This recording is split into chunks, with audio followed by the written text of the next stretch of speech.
E o Senhor disse a Satanás: porventura, consideraste meu servo Jó? Quão incertas são todas as coisas terrestres. Quão tolo seria aquele crente que acumulasse seu tesouro em qualquer lugar, exceto no céu. A prosperidade de Jó prometia tanta estabilidade quanto qualquer coisa pode oferecer sobre a lua ou o sol. O homem tinha ao seu redor uma grande família, sem dúvida, servos devotados e de longa data. Ele havia acumulado uma riqueza de um tipo que não sofre desvalorização repentina. Ele tinha bois, jumentos e gado. Ele não tinha que ir aos mercados e feiras e negociar com seus produtos para obter alimentos e roupas, pois ele conduzia os processos da agricultura em uma escala muito grande ao redor da sua própria casa e provavelmente cultivava em seu próprio território tudo o que o seu estabelecimento e empresa exigia. Seus filhos eram numerosos, o suficiente para prometer uma longa linhagem de descendentes. Sua prosperidade não precisava de nada para sua consolidação. A maré estava cheia. Onde estava a causa que poderia fazê-la refluir? Lá em cima, além das nuvens, onde nenhum olho humano podia ver, havia uma cena acontecendo que não augurava nada de bom para a prosperidade de Jó. O espírito do mal ficou cara a cara com o espírito infinito de todo bem. Uma conversa extraordinária aconteceu entre esses dois seres. Quando chamado a prestar contas das suas ações, o maligno se gabou de ter andado de um lado para o outro por toda a terra, insinuando que não havia encontrado nenhum obstáculo à sua vontade maligna, e não encontrou ninguém para se opor ao seu movimento livre e agindo em sua própria vontade. Ele havia marchado por toda parte como rei em seus próprios domínios, sem impedimentos e incontestável. Todos estavam na escuridão. Quando o grande Deus o lembrou de que havia pelo menos um lugar entre os homens onde ele não tinha apoio e onde o seu poder não era reconhecido, a saber, no coração de Jó, que havia um homem que permanecia como um castelo inexpugnável, guarnecido pela integridade e mantido com perfeita lealdade como propriedade do Rei do Céu, o maligno desafiou a Jeová para provar a fidelidade de Jó. Disse-lhe que a integridade do patriarca se devia à sua prosperidade, que ele servia a Deus e evitava o mal por motivos sinistros, porque achava a sua conduta proveitosa para si mesmo. O Deus do céu aceitou o desafio do maligno e deu-lhe permissão para tirar todas as misericórdias que ele afirmava ser os pilares da integridade de Jó, e para derrubar todas as obras externas e contrafortes e ver se a torre não iria permanecer em sua própria força inerente sem eles. Em consequência disso, toda a riqueza de Jó se foi em um dia negro, e nem mesmo uma criança ou filho foi deixada para sussurrar algum conforto. Uma segunda entrevista entre o Senhor e o seu anjo caído aconteceu. Jó foi novamente o assunto da conversa, e o grande desafiado por Satanás permitiu-lhe até tocá-lo em seus ossos e em sua carne. Até que o príncipe se tornou pior do que um pobre mais miserável, e aquele que era rico e feliz era pobre e miserável e doente, cheio de chagas da cabeça aos pés, e teve o desejo de se coçar com um caco miserável de barro para obter um pobre alívio de sua dor. Vamos ver nisso a mutabilidade de todas as coisas terrestres. Elas são fundadas sobre as enchentes.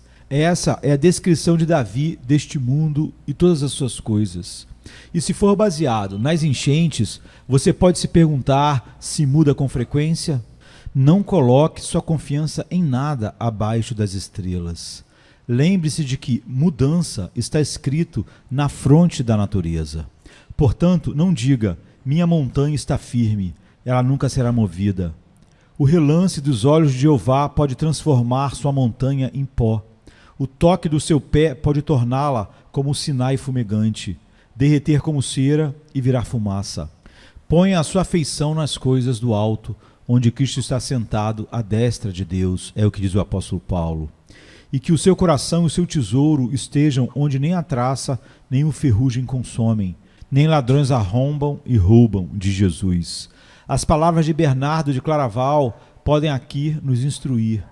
Esta é a verdadeira e principal alegria que não é concedida da criatura e nem concebida por ela, mas recebida do Criador, a qual, sendo uma vez possuída, ninguém pode tirar de ti, em comparação com a qual todos os outros prazeres são tormento, toda alegria é tristeza, coisas doces são amargas, toda glória é vileza e todas as coisas deliciosas são desprezíveis.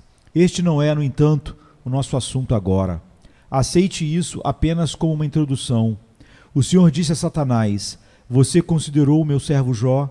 Vamos olhar em que sentido pode-se dizer que o espírito maligno considera o povo de Deus. Em que sentido, então, ele considera o povo de Deus? Certamente, não no sentido bíblico usual do termo considerar. Ó Senhor, considere o meu problema. Considere minha meditação. Bem-aventurado é aquele que considera os pobres.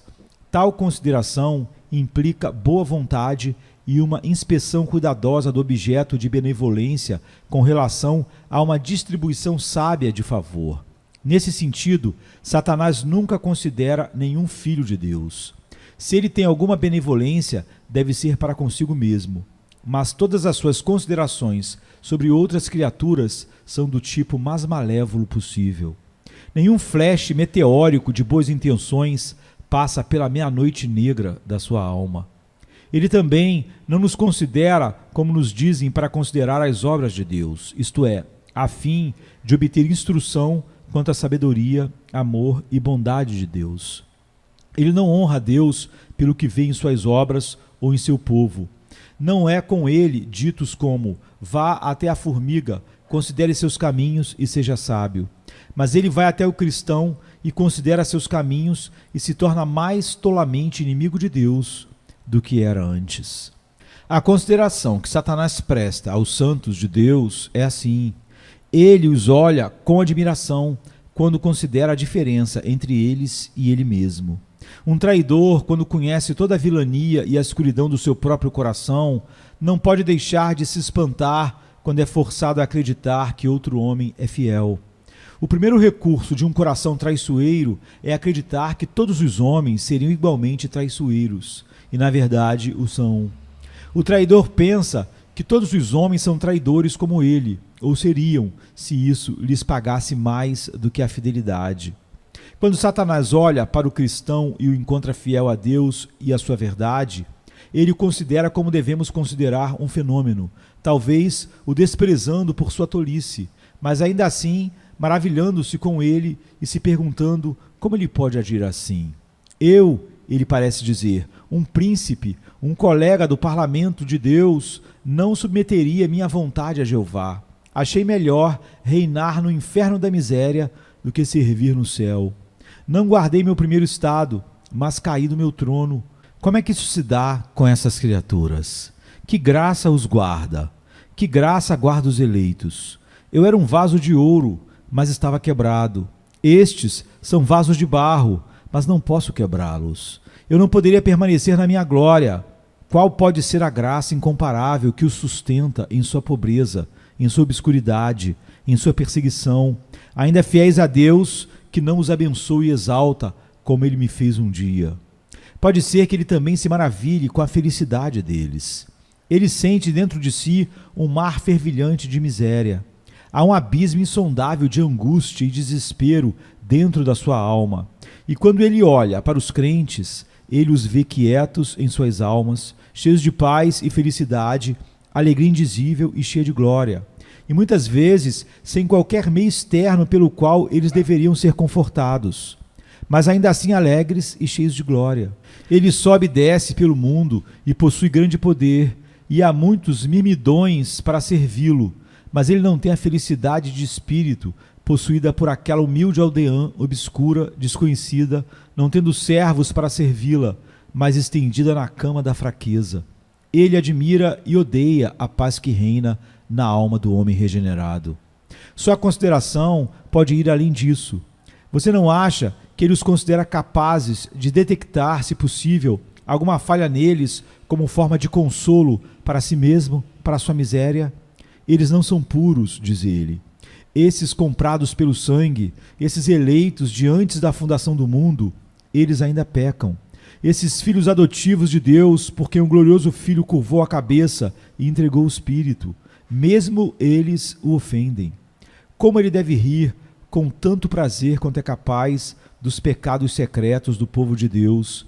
E se ele pode ver algo neles incompatível com sua profissão, qualquer coisa que pareça ser enganosa, e nisso, como ele mesmo, ele se alegra. Cada pecado nascido no coração do crente clama a ele, meu Pai, e ele sente algo parecido com a alegria da paternidade ao ver seu filho asqueroso. Ele olha para o velho no cristão e admira a tenacidade com que mantém seu domínio, a força e a veemência com que luta pelo domínio, a habilidade e a astúcia com que de vez em quando, em intervalos definidos, em oportunidades convenientes, ele aplica toda a sua força. Ele considera nossa carne pecaminosa e a torna um dos livros que lê diligentemente. Uma das perspectivas mais belas, não duvido, que o olho do diabo sempre repousa é a incoerência e a impureza que ele pode descobrir no verdadeiro Filho de Deus. A este respeito, ele tinha muito pouco a considerar no verdadeiro servo de Deus, Jó. E isso não é tudo, mas apenas o ponto de partida da sua consideração. Não temos dúvidas de que ele vê o povo do Senhor, e especialmente os mais eminentes e excelentes entre eles, como as grandes barreiras para o progresso do seu reino.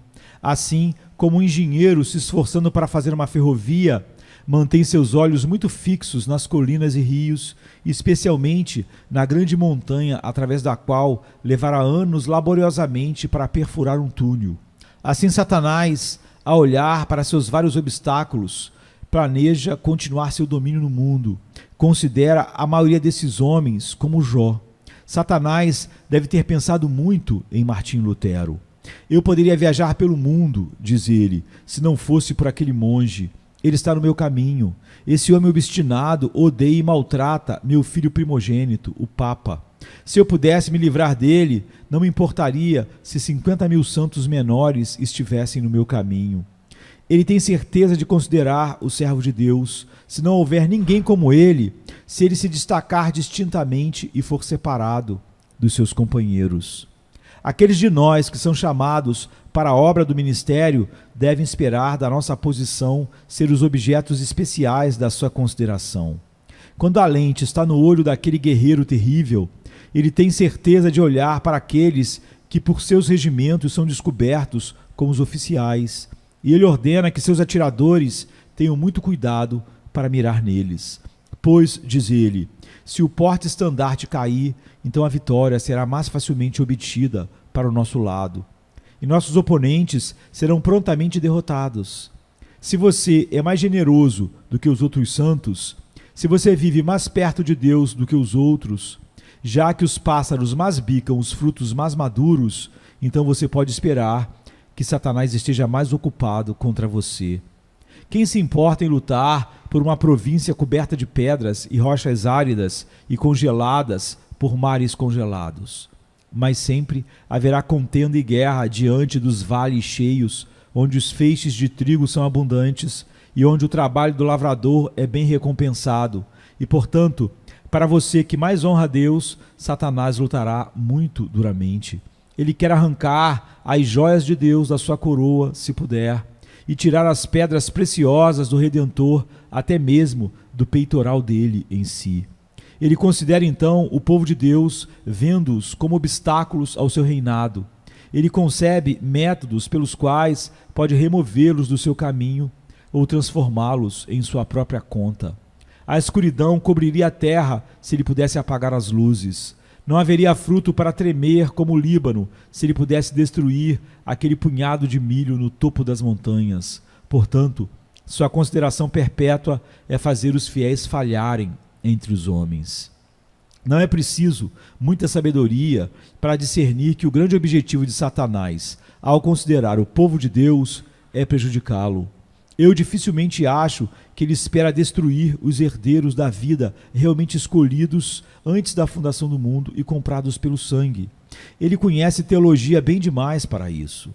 Ele foi frustrado com demasiada frequência quando atacou o povo de Deus que dificilmente pode pensar que será capaz de destruir os eleitos, pois você se lembra, os adivinhos que são quase como ele, como eles falaram com Emã desta maneira: se Mordecai for da linhagem dos judeus, diante dos quais começaste a cair, não prevalecerás contra ele, mas certamente cairás diante dele. O diabo sabe muito bem que há uma semente real na terra contra a qual ele luta em vão.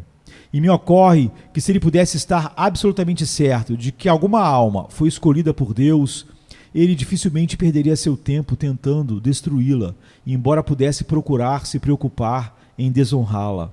No entanto, é mais provável que Satanás não saiba quem são os eleitos de Deus mais do que nós sabemos, pois ele só pode julgar como fazemos por meio de ações externas, e embora possa formar um julgamento mais preciso do que nós, através de uma experiência mais longa, e ser capaz de ver pessoas em particular onde não podemos ver ou nos intrometer. No entanto, no livro dos decretos secretos de Deus, seu olho escuro nunca consegue enxergar. Por seus frutos, ele os conhece, e nós os conhecemos da mesma maneira. Visto que, entretanto, muitas vezes estamos errados em nosso julgamento, ele também pode estar, e me parece que ele, portanto, toma como política se esforçar para destruir a todos, sem saber em que caso poderá ter sucesso por não saber realmente quem são os eleitos. Ele sai em busca de quem possa devorar, e como não sabe quem pode engolir, ataca todo o povo de Deus com veemência. Alguém pode dizer: como um diabo pode fazer isso? Ele não faz isso sozinho. Não sei se muitos de nós já fomos tentados diretamente por Satanás. Provavelmente nunca. Podemos não ser notáveis o suficiente entre os homens para valer a pena seu esforço, mas ele tem toda uma hoste de espíritos inferiores sobre a sua supremacia e controle. E como o centurião disse de si mesmo, então ele poderia ter dito de Satanás: ele disse a esse espírito, faça isso, e ele o fará. E para o seu servo, vá, e ele vai. Assim, todos os servos de Deus mais ou menos ficarão sob os assaltos diretos ou indiretos do grande inimigo das almas. E isso com o objetivo de destruí-los, pois ele iria, se fosse possível, enganar os próprios eleitos. Onde ele não pode destruir, não há dúvida de que o objetivo de Satanás é se preocupar. Ele não gosta de ver o povo de Deus feliz. Acredito que o diabo se agrada muito em alguns ministros, cuja tendência em sua pregação é apenas multiplicar e fomentar dúvidas e medos, dor e desânimo, como evidências opostas ao do povo de Deus. Ah, diz o diabo, continue a pregar, você está fazendo meu trabalho bem, pois gosto de ver o povo de Deus triste e sem esperança. Se eu puder fazê-los pendurar suas harpas nos salgueiros e andar por aí com rostos miseráveis, acho que fiz meu trabalho muito competentemente. Isso é que o ministro que, em vez de pregar o evangelho, faz. Caros amigos, vigiemos contra essas tentações capciosas que pretendem nos tornar humildes com dúvidas, mas que realmente visam nos tornar incrédulos. Nosso Deus não se agrada de nossas suspeitas e desconfianças. Veja como ele prova o seu amor na dádiva do seu querido Filho Jesus. Elimine então todas as suas mais suspeitas e se regozije em uma confiança inabalável. Deus se deleita em ser adorado com alegria. Ó, vinde e cantemos ao Senhor, cantemos com júbilo a rocha da nossa salvação. Aproximemo-nos da sua presença com ações de graças e lhe louvemos com um brado alegre e com salmos. Alegrai-vos no Senhor, vós justos, e exultai de alegria, todos vós que sois retos de coração. Alegrem-se sempre no Senhor, novamente vos digo, alegrem-se. Satanás não gosta disso. Martim Lutero costumava dizer: vamos cantar salmos e hinos e contrariar o diabo. E não tem dúvidas de que Martim Lutero estava certo, pois aquele que ama a discórdia odeia o louvor harmonioso e alegre. Amado irmão, o arqui-inimigo quer fazer você infeliz aqui. Se ele não pode tê-lo depois de tudo e destruí-lo, mas nisso, sem dúvida, ele está mirando um golpe na honra de Deus, fazer você não estar cheio de alegria e honra e glória apenas em Cristo. Ele está bem ciente de que os cristãos tristes frequentemente desonram a fidelidade de Deus por desconfiar dela. E ele pensa se ele pode nos preocupar até que não acreditemos mais na constância e bondade do Senhor. Ele terá roubado de Deus seu louvor. Aquele que oferece louvor me glorifica, diz Deus. E assim Satanás põe o machado na raiz do nosso louvor para que Deus cesse de ser glorificado. Além disso, se Satanás não pode destruir um cristão verdadeiro, um homem regenerado, quantas vezes ele estragou sua utilidade? Muitos crentes caíram para não quebrar o pescoço e morrer, pois isso é impossível. Mas ele quebrou algum osso importante e foi mancando para o túmulo, foi mancando para o resto da vida. Podemos recordar com pesar alguns homens que já foram eminentes nas fileiras da igreja, que correram bem, mas de repente, devido ao estresse da tentação, caíram em pecado e seus nomes nunca mais foram livres do escândalo, exceto pensados com um suspiro pelos outros santos, um suspiro de tristeza. Todos pensavam e esperavam que fossem salvos pelo fogo, que esses homens fossem salvos pelo fogo, mas certamente a utilidade deles anterior nunca poderia retornar. É muito fácil voltar na peregrinação celestial, mas é muito difícil recuperar seus passos. Rapidamente você pode se virar e apagar sua vela, mas não pode acendê-la tão rapidamente assim. Amigo, amados no Senhor, vigie contra os ataques de Satanás e fique firme, porque você, como a coluna da casa de Deus, é muito querido para nós e não podemos guardá-lo, só Deus pode, mas vigie e ore. Como pai espiritual ou mãe espiritual em nosso meio, honramos você e, nós seríamos obrigados a chorar e lamentar. Não queremos ficar tristes por ouvir os gritos de nossos adversários enquanto eles clamam ha ha ha ha. Nós também teríamos feito um som de choro, infelizmente, com a queda que tira a utilidade de muitos para sempre. Muitas coisas aconteceram em nossa Sião que não teríamos contado em Gate, capital dos filisteus, nem publicado nas ruas de Asquelon, para que as filhas dos incircuncisos não se regozijassem e os filhos dos filisteus triunfassem com orgulho. Que Deus nos conceda a graça, como igreja, de nos levantarmos contra as astutas ciladas de Satanás e seus ataques, para que, tendo feito o seu pior, ele não ganhe vantagem sobre nós. E depois de ter considerado novamente e contado bem nossas torres e baluartes, ele possa ser compelido a se decepcionar, porque seus arietes não podem sacudir tanto quanto uma pedra de nossas muralhas, e suas fundas não podem matar um único soldado nas nossas paredes. Antes de deixar este ponto, eu gostaria de dizer que talvez possa ser sugerido: como é que Deus permite esta consideração constante e malévola do seu povo pelo maligno? Uma resposta sem dúvida é que Deus sabe o que é melhor para a sua própria glória e que não dá conta dos seus assuntos para nós, que tendo permitido por alguma razão misteriosa a existência do mal, parece agradável a ele por ora não destruir Satanás, para fazê-lo mostrando sua glória de maneira ainda maior quando fizer. Mas ele lhe dá poder para que seja uma luta corpo a corpo entre o pecado e a santidade, entre a graça e a astúcia.